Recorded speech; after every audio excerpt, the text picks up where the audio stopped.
Time now for Inside Utah Politics with Lindsay Ertz. Well, welcome on in to News for Utah Plus today. So glad you found us on our streaming app, whether you're on Apple TV, Roku, Amazon Fire, or newer Samsung devices. We're glad you're here. And when I say Samsung devices, Again, I mean Android. TVs. No TVs, guys.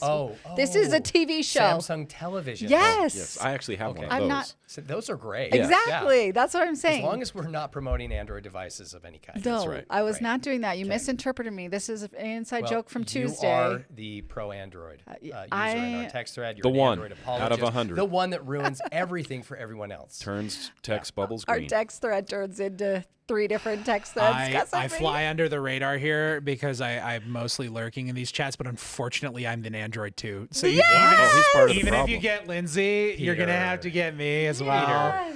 Yeah, we got a mountain to climb on this one. The green bubbles may be around for a while. Yes. Tragically. I'm not alone. No. Just buy me an iPhone and I'll switch to it, but I'm not going to Well, pay it sounds for like it. we're going to be left with Peter anyway. What do you We'll just kick him out of the group chat. How about we do that? All right, you guys, let's dive right in, shall we? Last night was the State of the Union. I just want to talk kind of wins and losses from your perspective. I think kind of one of maybe the viral moments that everyone is talking about is just the U.S. men's hockey team showing up and the chants of USA and kind of honoring that team. There was a little bit of a kerfuffle with the women's team before, and President Trump making some comments about them not being there, but then he clarified last night saying they would eventually go to the White House. So, well, what did you guys make of your wins and losses from the State of the Union? Well, President Trump won by giving the longest State of the Union speech in history. Is that a win? Yes, he did. Eclipsing Bill Clinton's State of the Union speech in 2000 that held the record. I think that's also a loss for America, the longest State of the Union speech ever. I think the State of the Union was full of powerful patriotic moments. The USA men's hockey team, that was compelling. Of course, giving out multiple Congressional Medals of Honor was also very moving. I also thought President Trump is the reality TV president. Politics is reality TV for nerds. And last night, President Trump put on a spectacular television show. I thought he did exactly what he needed to do in that address to excite his base, threw out just enough red meat. Frankly, I thought he was brilliant with how he politicized certain issues with Democrats in the room and made certain Democrats the face of the party nationally, drawing a clear contrast with the moment of stand up if you support protecting American citizens over illegal aliens. I thought, obviously, the politics of that are complicated, but in that moment, just the simplicity of that direction, I thought was really compelling politically. I thought he succeeded last night in spectacular fashion. Yeah, I'm sure Democrats would see it differently. And we got chatty off the top. I didn't even introduce that I have Taylor Morgan and Rusty Cannon here. Well, Taylor needs no introduction. Yeah. Oh, boy. Yes. Both these gentlemen need no introduction. But I don't have a Democrat here today to kind of, balance. You can fill that role. Balance They're your protesting outside just like That's the right. State of the Union last night. The other 37 that weren't They're in DC. filing lawsuits right now. Yeah, It's what fine. else are they going to do? So some of the criticism I am hearing, though, is to your point, Taylor, that those political moments, as you call them, were kind of mean. Just kind of mean-spirited. And Rusty, I guess I'll pose the question for you. Is the State of the Union a place where we should be putting on a good TV show, or should we really be addressing the American people in a serious, State of the Union type of way? Well, call me old-fashioned. I miss the days when the State of the Union was more serious. I wish it was more magnanimous and more statesmanlike. Unfortunately, I just don't think that's the way it's ever going to be anymore, because in the old days, right, I'm sounding old again, but that was where you tuned in. We had 3 TV channels to go to, maybe 4, and you tuned into the State of the Union, and this is where you would see this interaction. Now we have it 24/7 on our phones. There's nothing new that comes out of a format like this, and so they have to make it a little bit more theatrical. And both sides, I think, are at fault at driving this thing into the ditch as far as being, really mean-spirited and that kind of thing. I think the one moment I liked last night, there were many, but one I don't know if a lot of people caught. He was talking about the SAVE Act, and he mentioned that the mayor of New York was posting jobs to shovel snow in New York, and you could apply for those jobs if you would just provide 2 forms of valid ID. And it got a little bit of a chuckle. I thought it was brilliant of saying, you won't let us pass a bill to have ID to vote, but you have a job that you want for shoveling snow in New York City, of all places. and you need to present 2 forms of ID to apply for the job.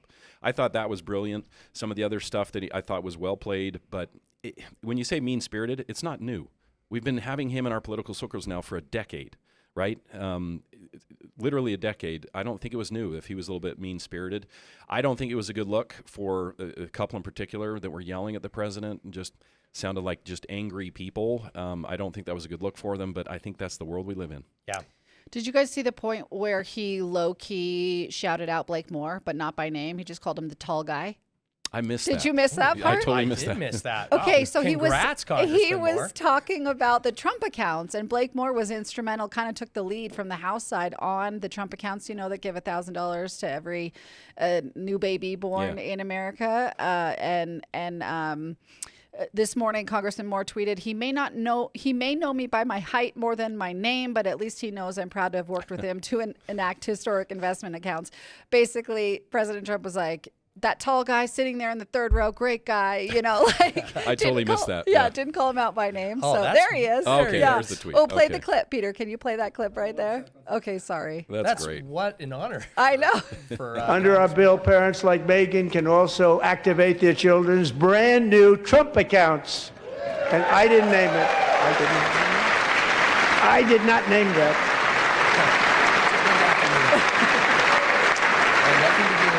Nobody believes me, but I did not name it. It was named by a very tall man sitting right there in the third row. Okay, so by a very tall man, there he is. Great. So we all have Blake Moore to blame for Yes. That's the right. Trump accounts being named Trump, or to thank, Yeah. depending on your opinion there. We- Did you catch the hot mic moment before the speech started between Vice President Vance and Speaker Mike Johnson? No. It was great. So J.D. Vance complains to Mike Johnson about how we're going to have to do this for 90 minutes, standing up and down, up and down, up and down. And indeed, boy, I lost count. I was trying to keep track of how many times they stood up to clap and then stood.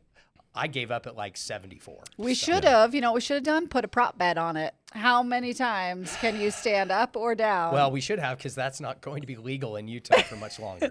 Let's move to talking about Yes. prop bets, shall we? So yesterday we got word that Kalshi, the prediction market site, is suing Utah over the aforementioned is prop betting gambling bill. Now, Utah hasn't even passed this law yet. It hasn't made it through the legislature. I presume it will in the next week, but they've basically taken preemptive action and said statements by Governor Cox and amicus briefs filed by Attorney General Derek Brown are akin to basically, threatening this lawsuit that's going, or this bill that's going to harm them. So I guess the question for you guys, so they're alleging that, regulation of prediction markets falls under the federal government, the CFTC. Should Utah be regulating in this space when it comes to prediction markets? I mean, we have a constitutional no gambling authority here. Yeah, we constitutionally prohibit games of chance here in Utah. And, calling it the predictive market, I think is really disingenuous. I don't think that's what prop betting is. It is pure and simple. It is gambling. Yeah. It's not we're not talking about oil futures here, right? Yeah. So I think it's a little bit ridiculous. And again, suing preemptively. I guess everyone is just so sue happy in Utah these days. Yeah. What's It's a good going day to on? be an attorney these days here in Man, I picked Utah. the wrong line of words. But this is an argument that could be had in public or in the courts. I think it's a valid argument of, okay, what is gambling? They're going to have to define that. And I think the courts is where it belongs, whether they pass a bill or not. It's a little weird that they're suing already, but it doesn't surprise me. This is a question that needs to be answered maybe all the way at the top. Just, Rusty, let's leave our steak dinner bet out Yes. of it, okay? Don't mess with our That's steak just dinner between bet friends. because I'm going to win it. Don't touch fantasy football. Are we telling them okay. what we have a steak dinner bet over? No. No. Maybe later in the Maybe show. later. Okay. All right. Later That's in a the nice show. tease. That is a juicy tease. Okay, so we'll see if that bill passes. We'll watch it go through the legislative session. The other thing I want to talk about, speaking of people suing, another lawsuit filed yesterday was from the Utahns for Representative Government. They are the group that is working to repeal Proposition 4 in Utah's anti-gerrymandering law. And they are suing Better Boundaries, the group that's trying to prevent that from getting on the ballot, because they provided some prepaid stamps to voters to remove their name from that signature effort. And the Republican side of that is saying that's akin to paying to remove a signature's voter, which is or a voter's signature, which is illegal in Utah. So I guess that's the debate, guys, is adding a stamp in a prepaid form to remove a signature. Do you see that as paying someone to remove their signature? I defer to Taylor here. This is kind of this is his wheelhouse, so I'm curious to hear his opinion before I say mine. Believe it or not, as silly as this sounds on the surface, this is, I think, a real question. So for comparison's sake, everywhere in Utah, you get a vote by mail ballot. And on the return envelope, everywhere except Utah County. That's a separate issue. Fair. But for example, where I live in Salt Lake County, on my return envelope for my ballot, there is a mark where the stamp would go that says no postage required, postage paid, right? Is that the government somehow paying me to cast my ballot or influencing my vote? Obviously not. That's something we've been doing for a very long time. It's making it easier However, to cast your vote, right? Is there a difference when it's an actual physical stamp put on an envelope and then sent to a voter by a private entity, right? By a political issues committee or a political action committee? Is that a different issue? Technically, if I wanted to, I could steam that envelope over a boiling pot on the stove and take that stamp off and then use it for my own purposes. And then somebody has given me 73 cents for political purposes. What are you making bombs in your basement? No, I'm just like, saying, have you done I'm that just saying, before? Getting in the technical. No, I've never done that. Like, getting you, like, in the know the I may have done that with a process. few Christmas cards that got returned, but let's not get into it. It is a silly question. It really is. But technically, I think the legal issue at stake here is one worth considering. The real issue, I think, is if any of the Better Boundaries canvassers that they are paying statewide to find signers and encourage them to remove, if those folks are being paid in any way per signature that is removed, that would clearly be illegal. I think that is something worth tracking. That's not what they're alleging, though. No, They're but he's just- going down the right road here. I mean, I think Taylor makes a good point. If it's not 73 cents, then where is the line? And I think it is a very valid question. And I think this is an interesting case that I think has merit. Yeah. Where I'm sorry, if it's just 73 cents, that doesn't make a difference. It is a gift. It is helping for, and you can say buying that vote. I think this is a legitimate case. I'm curious to see how it goes. And let's not forget that the only reason this rescission process is the way it is because the legislature has required a essentially hand-filled, hand-signed paper removal form. You cannot do this in any way electronically, right? So they have established a signature removal process that does require paper and mailing and stamps and postage, right? So we've set this up in a way that is a little bit problematic, so it's a legal issue worth considering, I think. Yeah, I did just get out of a meeting with Senate leaders, and we brought this issue up to them. And the question really was this your intention when you wrote the initiative law? Did you intend for signature or for postage to mean that you're not paying a voter for signature? And they were sort of like, it's left broad on purpose. It could mean that. It also could not. I'm like, well, you guys wrote the law, so aren't you supposed to know what it means? But you're assuming they think through these things No. before they pass the I bill. guess. That doesn't always happen. It's Lindsay. so complicated. There are so many unintended, unanticipated outcomes that it's just really difficult to track those kind of things. But that being said, all of this would go away if we would allow for electronic online signing, rescission, all of it. We could track it, I think, a lot more effectively. Which I know is being worked on Capitol Hill. So we'll is. see where that goes. But they did agree with you in the sentiment that they wanted the question answered. They had the same questions of, does a stamp count as paying a voter for their signature? And this is going to be so interesting. Again, I have to say it seems silly, but this question could be consequential when it comes to the Prop 4 repeal initiative qualifying for the ballot. It really could. As of today, it looks as if they will easily get the required 141,000 signatures statewide. However, the 26 to 29 Senate districts is still up in the air. I believe as of today, they have 12 districts done. They're at 80%, and I think 5 to 7 other districts. So it's looking good for the initiative. However, there is a well-funded, well-organized signature removal effort that I expect will come in and target the 1 or 2 Senate districts that are most vulnerable after March 9th. So this decision on this court case, Lindsay, really could determine whether or not this initiative makes the ballot. Yeah, if a lower court decides to take it up, decides to hear it, it's been filed in the 4th District Court, so we'll... And on the parade of litigants, you could see more litigation when this comes around, where accusations are made of, well, we think you lied to people when you asked them to remove their names. And there's all this is, I think, a rabbit hole that is going to continue to be drilled into, where you're going to have both sides suing, saying they said this or that. It's going to happen. I think it'll continue. Yeah. Law school students, maybe a word of advice, get into political law. Yeah. There's a huge market for it in Utah. There's a lot of money to be made. And I just feel like this Prop 4 fight is getting so messy between the lawsuit, the allegations of assault, and then today you have Better Boundaries coming out and be like, we have so many documented cases of the Republicans behaving badly and signature gatherers lying and people signing the ballot or the initiative who were on a mission, right, who never signed anything. So it's just like, I feel like both sides are doing it, but like, what do you guys make of how messy? And then we've got text messages going out from both sides too. Well, what's going I on? think this mess is just what everybody signed up for. Not what some signed up for, but what many have asked for is more of this type of citizen involvement. I think this illustrates the problem with it. You know, if Judge Gibson had not put this map forward, we wouldn't be in this situation. If she would have accepted map C, it probably wouldn't have been over here. This is the fruit of what we're getting. And to horseshoe around what we talked about earlier, the State of the Union being combative, guess who could be yelling at a Republican president in the future is somebody from District 1. It is so blue, you very well could see someone elected to that seat that would be in those seats yelling at the president. And then we'll have 3 red seats where you could have them yelling at a Democrat president. This map will produce a further gerrymandered, further polarized Utah that I don't think anybody wanted. So overturning Prop 4 had nothing to do with the chaos we're experiencing right now? Well, I think the effort to overturn it is the only avenue you have to go back to what a lot of people would say is normal. I just mean the initial, like, I keep hearing the argument that the chaos is blamed by the courts, and I'm just pushing back a little bit on, didn't the chaos start when we overturned Prop 4? You mean with the bill where they changed Prop 4? You can make an argument the legislature has stepped in the mud a few times on this, yes. Yeah.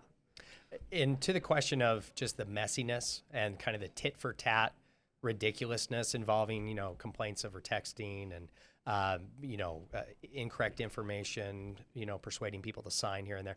I mean, none of this is new, right? This is simply what happens in direct democracy, unfortunately. This is why initiatives should be very, very rare. They should not be the way that we govern. They should not be the way that we change the law or make laws. So it's par for the course, unfortunately. This process is incredibly messy, but I kind of chalk it up to, opposing candidates damaging each other's campaign signs, that kind of thing. It's just really petty. It's insignificant. I don't feel like an initiative ever got this bad. Like even in 2018, I mean, I wasn't close enough, I think, to covering things where I can really say that for a fact, but just feels like this initiative or repeal effort is much messier.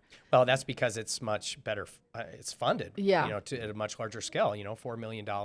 Also, Prop 4 is been receiving significant amounts of money from out-of-state donors as well. So both sides are incredibly well funded. Both sides have sent in people from out of state, right, to support their cause. So there's a disconnect politically and culturally, right, with folks on both sides of this issue that, frankly, it is really out of touch with Utah in a lot of ways. So who's buying steak dinner? I'm confident I'm winning this bet. We have a friendly... I'm a little bit on the hot seat. I felt a lot more confident a few weeks ago. Yeah. So I think they're going to qualify for the ballot. Again, the only question is if they stay qualified, because we know there will be a well-funded, really well-targeted removal effort. We're already seeing that. And then how this whole conversation started is maybe they qualify and then a court intervenes, right? And a court comes in and says, we can't count any of these signatures that had prepaid stamps on them. Or the rescission signatures. Yeah, the removal. The removal. I think it's safe to predict here, and I'm not sure if this is a prop bet or not. I don't think so. I'm okay.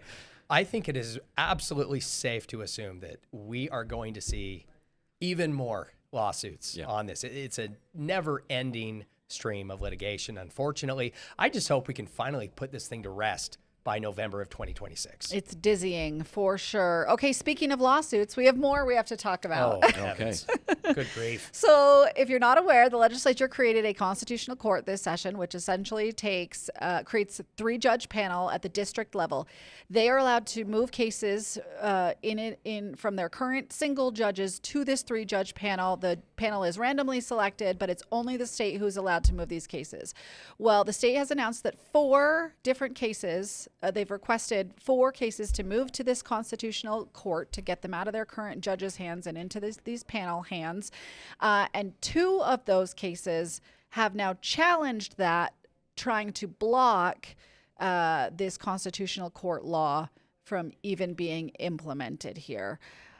Guys, speaking of getting messy legally, how does this all get settled? Rusty's an attorney, of course. I'm going to let him handle this. Always wished I was. That could be the line under my name today, is wished he would have went to law school. Yeah. But no, this does get very messy legally, so you'd need a legal expert to weigh in. But the one thing that I like about the effort the legislature is doing is, my understanding is, they're trying to get away from forum shopping. Mm-hmm. Forum shopping happens all over the country, state courts, federal courts. Hey, if you have a cause you want to do, go find a judge that you think leans your way and go forum shop and do it in their district. Yeah, so they're alleging that a lot of the time. And so this basically says random draw, three judges around the state, prevents people from forum shopping. If I understand it correctly, I think it's brilliant. Whether it stands up, I would hope it would. It seems like the Constitution is pretty clear. The legislature sets these types of things up. But I guess that's for attorneys and judges to decide. Yeah, it's a question that the plaintiffs in the redistricting case and one other case have now raised. They're alleging that district level courts can only be single judges. They can't be panels per our Constitution, and they cite provisions in the Constitution. Mm-hmm. But then they're also taking issue with the fact that only the state can move the cases. They say it creates a quote unquote super litigant. So yeah, that's a valid point. I don't know why they would have drafted the bill to say it's only the state. I don't see the harm in having others be able to do that. Maybe that was an oversight. Well, they were trying to control the flow into the court, right? Because they didn't want so-called frivolous cases to just be willy-nilly. Everybody moves to a panel. That goes to one of, I think, the most problematic issues with this, is that any issue before a court could be a constitutional issue, right? And so you have to find a way to decide which cases merit this specific panel. Right. And so, to be fair, the courts were, I don't know if they were on board with that change, but it sounds like stakeholders from the Senate and the courts said, okay, well, if the legislature decides which ones to move then that limits the flow. But now all the litigants are seeing it as problematic. I think it's a great idea and concept, right? I think it addresses the forum shopping, like Rusty said. I think we could maybe refine this to address some of the concerns, and it could end up being a really, really good way to do things. But again, we'll leave that to the attorneys, legislators, and judges. Again, the legislative process that can make a bill better, with the legislature, and not a direct initiative written on a piece of paper at a kitchen table. I don't know. We could run an initiative on this, Rusty. No, we don't want to do that. We might have to amend the Constitution to do it. No more initiatives. There's only one way to do that. Lawsuits. Taylor Morgan, Rusty Cannon, thanks for your insights today. Thank you. We always appreciate your opinions. Producer Peter, appreciate you being here. Thanks, everybody. We failed to mention that Rusty's lower third there says here for a good time and a long time. Yeah. Peter is always good at coming up with good things to put below my name. I was conflicted on this one because I'm like, is 25 minutes a long time? And you know what? It feels pretty short when we're doing this show, but too short. I thought of it. It had to go out. More of us talking about this. I think most people are tapped out at 25 minutes with us. We've had enough. All right. Invite you to watch Inside Utah Politics Sundays at 8 a.m. and 4 p.m. on ABC4. This week, we're talking to Representative Cal Roberts, who's running the gas tax bill, and then Representative Lisa Shepard, who is running the proposal to create a Secretary of State. So some dramatic bills there. We've also got a big elections bill that's going through the legislature right now. So we will keep you up to date on all of it and come back on Monday of next week, and we'll have another episode. We'll see you then.